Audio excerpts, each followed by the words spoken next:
Our next speaker is Dr. Rachel Klima. She will be giving us an overview of the LSIC Executive Committee and the LSIC's recent status. When you're ready, Rachel. All right. Well, happy to be joining you again. So I'm going to talk through a bit about what we're doing as far as the community interactions with the LSIC, and we're hoping that by having it all at the end, we can, I will maybe pre-answer some of the questions that you might have given to Ben about this effort. So if you would like to go to the next slide, please.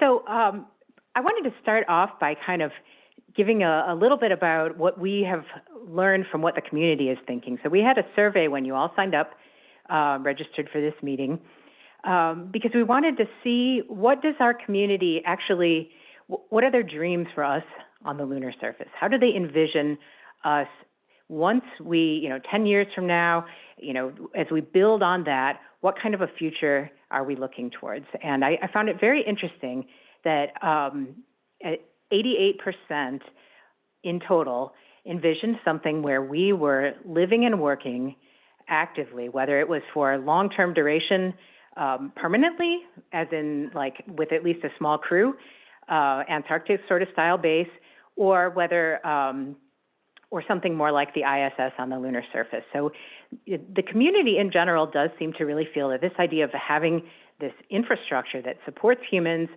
staying for a long duration is really valuable. Now, the remainder focused really on the idea of the moon being helpful as a fuel depot for further activities further out in the solar system or for radio astronomy.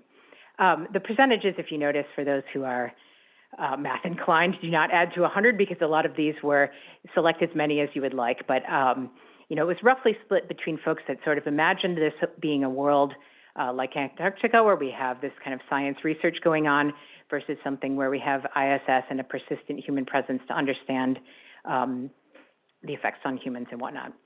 Another question that I asked was, what are your high-level concerns and hurdles? And a lot of the things that come up that we know we're going to have to work through, and we really want to engage the community with, are the economic viability of this model, political and public support, and then of course funding. So we're going to talk about a lot of those things as we go through the rest of this meeting.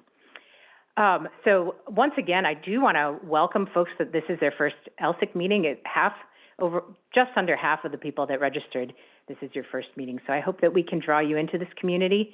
As we mentioned before, this is the way for NASA, or a way, especially NASA Space Technology Mission Directorate, to talk to the community, to understand what the community needs, and to draw in new members of the community, or new members to the community, because we don't just want to hear from the people that have been heavily engaged in space for the last many decades. We have a lot of creativity in this country that we would like to tap into.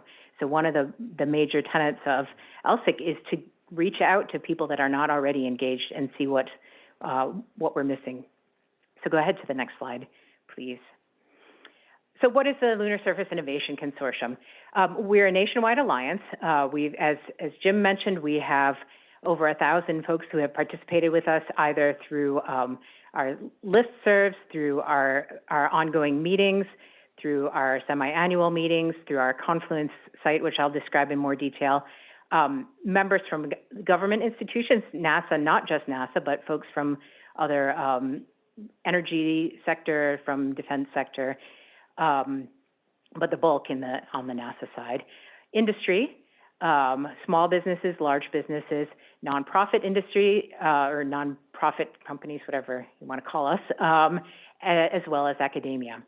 And so we are firmly in this technology-focused realm, and one of our prime objectives is to identify the lunar surface technology that we need in order to establish a sustained presence on the moon, and to make recommendations back to NASA about what are the pieces that they need to provide, and what are the pieces that we can leverage elsewhere to really build to this and develop a future where we can have sustained lunar surface exploration for science and understanding of the moon.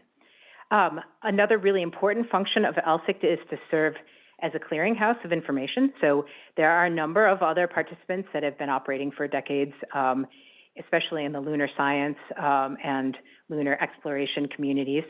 And we want to make sure that people are connected with those. We want to make sure that new entries into the field know how to make use of all of this money that's been invested, all of these resources that have built up by the investments that have been made over the last many decades.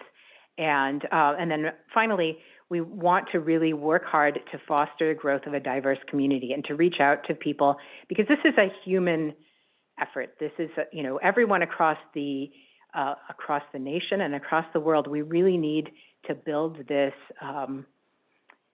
this desire and show that space is for everyone. And this is not just a few countries or a few companies that want to do this. We want to reach out to everyone who's excited about space and loves space and has creative and innovative ideas, and bring them in so that we can, so that we're not thinking in the same box that we've always been in. All right, next slide, please. All right, so I mentioned that we're kind of moving into an ecosystem that has been in existence before LSIC was formed last year. And, I see LSIC as a piece of the puzzle. We are very firmly rooted in the technology side, but of course, it's the science needs and the exploration needs that really set the goals and the framework that we want to build these technologies into. So the discussions within LSIC focus on the different technology areas, but we need to constantly interact with our partners in Survey, in League, to talk about some of the science and exploration needs, as well as folks like Open Lunar Foundation, who are talking about some of the more political constraints and policy concerns. Go ahead to the next slide, please.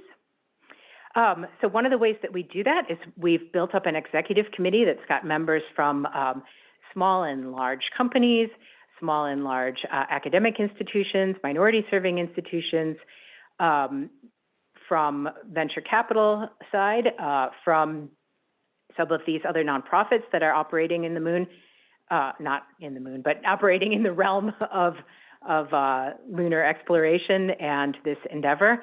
And right now we're meeting quarterly and then having ongoing discussions to really talk about how LSIC can fit in and how we can be of value to the community.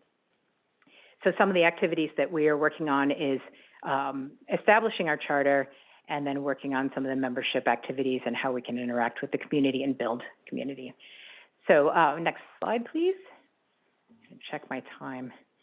So these are some of the activities that we either have ongoing or that we will be building up over the next year. So we have a monthly newsletter that kind of gets announcements out to the community, features different organizations. So one of the things that we really want to try to foster is networking among members. And, we're trying to do this in as unobstructive a way as possible. So the newsletter is a good way that we can highlight what's going on in the community, and then people can read it at their leisure. Networking, once we can be in person again, which hopefully will be, by the end of the year, maybe. We would like to build up some of that in-person networking. But as some of you already explored this morning, we've got a GatherTown space set up where folks can kind of have a little bit more unplanned interactions with one another. And then we've also got tools on the website and the internal portal, which is the Confluence Wiki, for folks to get to know one another and try to build some of these relationships, which might lead to teaming opportunities for proposing to funding opportunities, or mentoring, or even looking for new employees at your companies or new students at your universities. So next slide, please. So as far as the technical side of things, all of the ongoing dialogue really focuses in the focus groups. So there's monthly meetings, and you're going to hear from the focus group leads after we have our lunch break to kind of understand in more depth what kind of technical discussions they've been having. But this provides a slightly smaller forum, even though we've had quite a large number of folks attending most of the meetings, from 50 to 100, depending on the month. But we have these monthly telecons that go on. to really dive into the different focus groups, which are extreme access, lunar dust mitigation, extreme environments, surface power, in situ resource utilization, and surface excavation and construction. So one of the major roles is that we want to engage these dialogues to bring on speakers from the community, share what folks are doing, and provide an opportunity not just to understand what the community is doing and what NASA is doing, but again, to build these relationships and partnerships in the community. Next slide, please. So you can click to all of the green boxes here. Just to give you an idea of how we're trying to run the communications, I won't spend too much time on this. We have our 2 meetings. So this is our kind of high-level spring meeting that gives you updates of what's going on in the consortium. And tomorrow we're going to feature a lot of the work that's being done by members of the consortium. So we'll have posters and lightning talks, as well as a panel of some of the recent fundees, awardees from some of the space technology mission directorate programs. So we have these larger meetings ongoing, and then we've got ongoing focus group meetings monthly. And then we also spin off workshops for specific areas of interest, technological areas of interest. And those are always going to remain virtual because we want to be sure that we are accessible throughout the community. And it doesn't require that you have to travel to a meeting to participate in this. So we'll continue having virtual workshops even when we can meet in person again. And then next slide, please. And next slide. All right. So what's important about this and our role with the TDA role for LSII at APL, that's a lot of letters, but our support of the Lunar Surface Innovation Initiative is that by having this ongoing dialogue and having the focus group leads plugged into what the community is doing, as well as communicating with their partners at NASA, we can really understand where these gaps are, and we can help supplement. So it's not just NASA doing gap assessments on their own, but we can help feed this information in from the community about what gaps are really, really empty and which gaps might be filled and NASA doesn't even know it. And one of the other things that we're doing, although we have the public discussions on a monthly basis, and here, we're also going to be setting up targeted site visits with some of the members of LSIC so that if you've got technologies that you'd like to discuss with NASA or with APL that we need NDAs and whatnot, we can handle that in a more private environment so that we can really, truly try to leverage all of the skills throughout the community. Next slide, please. Yeah, the next clicky thing. And ultimately what this does is it feeds into NASA understanding where they need to target their money.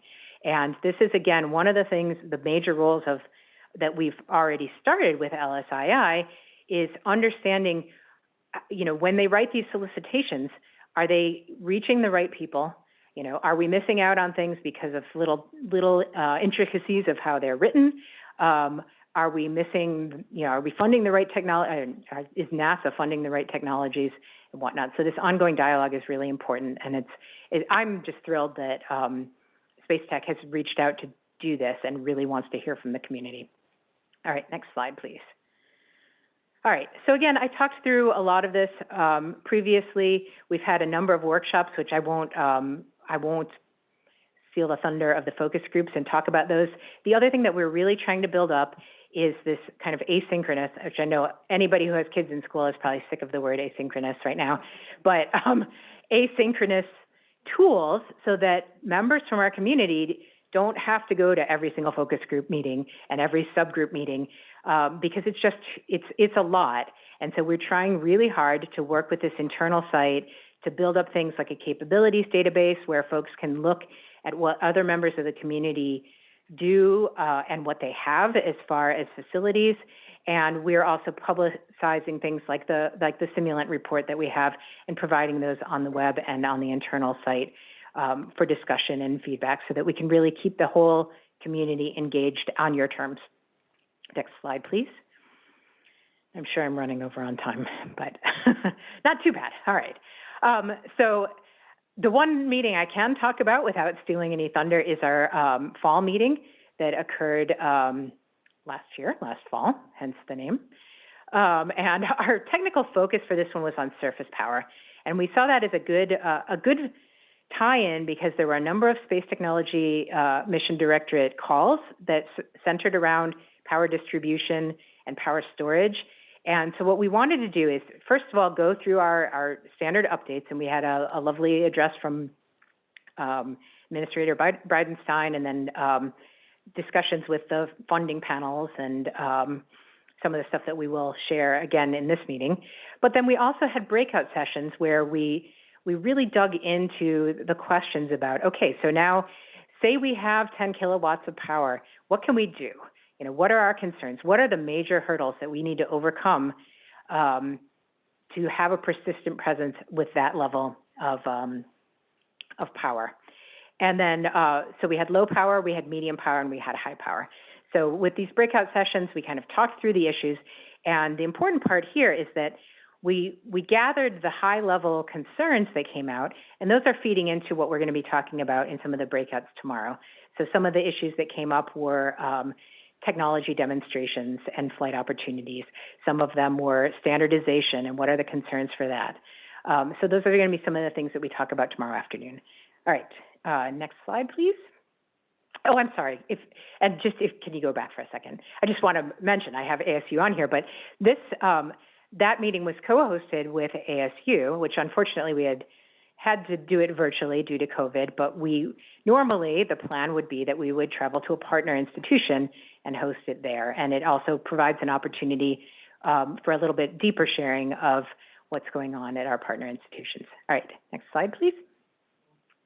All right, so as I mentioned, you know, outreach is very important to us, outreach in terms of trying to grow the community and make sure that folks from across the United States and through diverse populations that may not be as heavily engaged in this effort yet are engaged. So we're going to be working hard over the next year to try to reach out to members and partner with programs such as MIRAP to pull in new members to the consortium. Next slide, please. Just a couple last things before I hand off for any questions.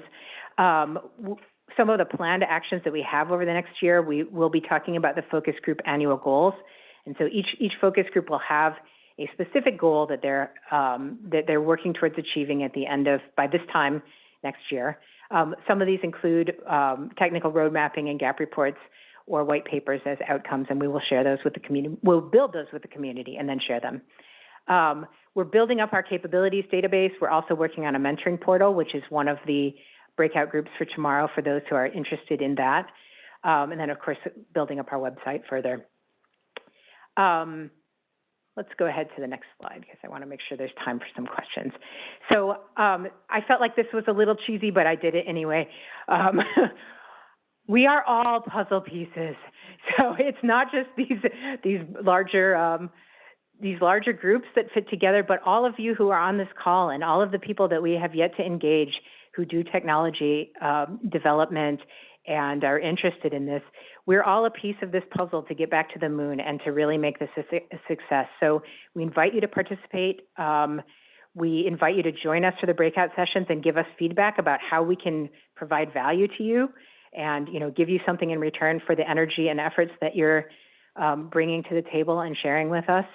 And we hope you will stay with us for the rest of this meeting and join us for some of our upcoming events, including a power beaming workshop that's coming up, being developed for July, and our fall meeting. So I will stop and let folks ask some questions.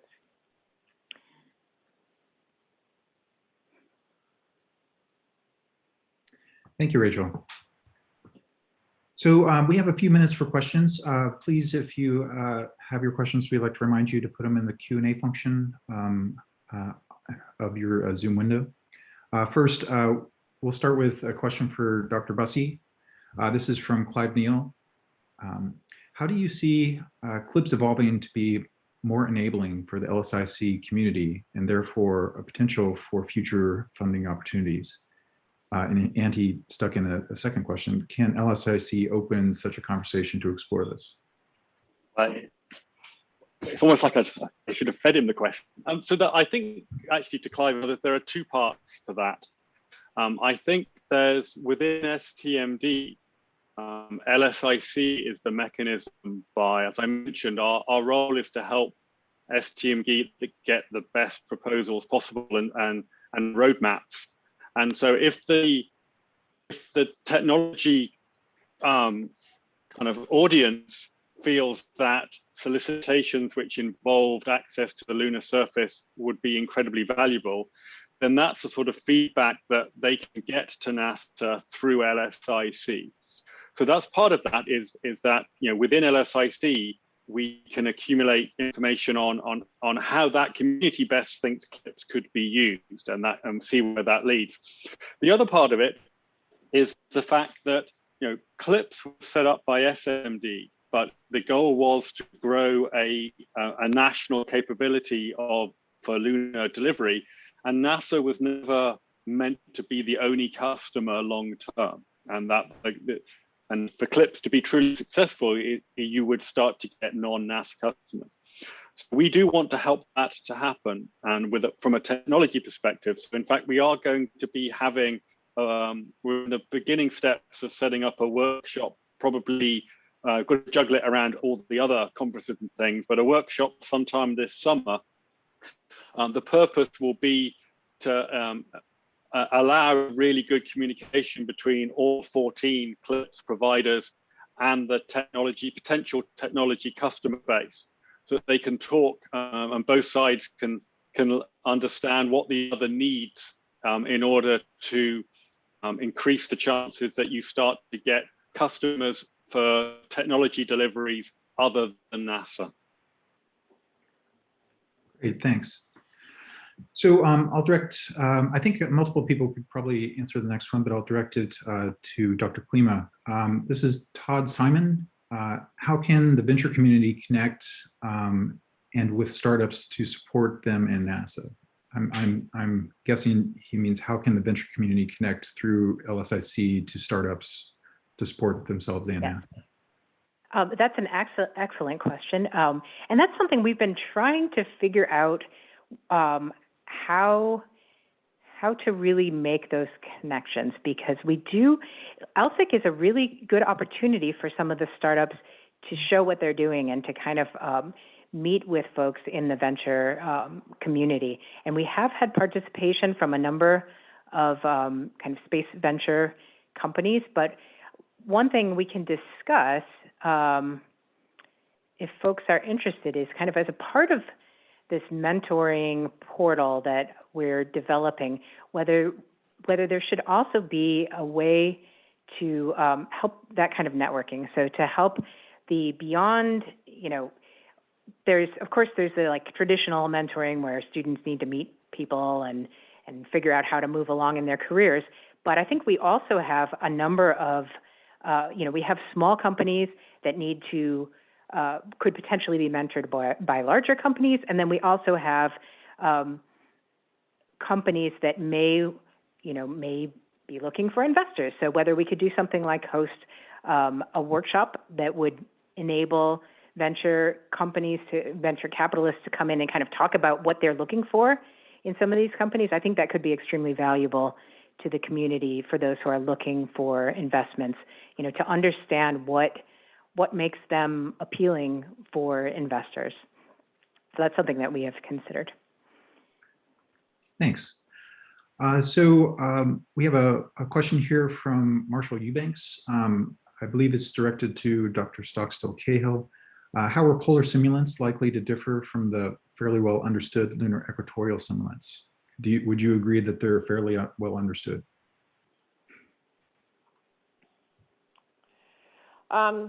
That's a very good question, and it's something that we've started kind of thinking about here at APL. I think there are going to be some differences just due to the differences in mineralogy, perhaps due to the influence of water in the form of ices. So it's definitely something that we need to address as a community and develop simulants that would be appropriate for testing technologies for polar missions.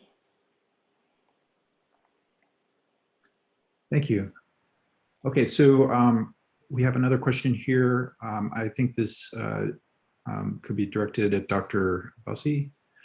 As an independent evaluator for NASA, does APL's role extend to evaluation of proposals solicited annually by NASA, such as the DALI program? Yes, so DALI specifically is actually a science mission directorate call, and therefore that isn't part of what we're helping with LSII. But yes, review of proposals in general is one of the tasks that STMD can ask us to do. We're very careful with that in that it's sort of handled by a solicitation by solicitation case basis. And we're obviously, just like NASA always is with reviews, to make sure there is no conflict of interest. But in principle, yes, we can be helping with the reviews for STMD solicitations. All right, thank you very much. Thank you to the group of you. I think we need to move on.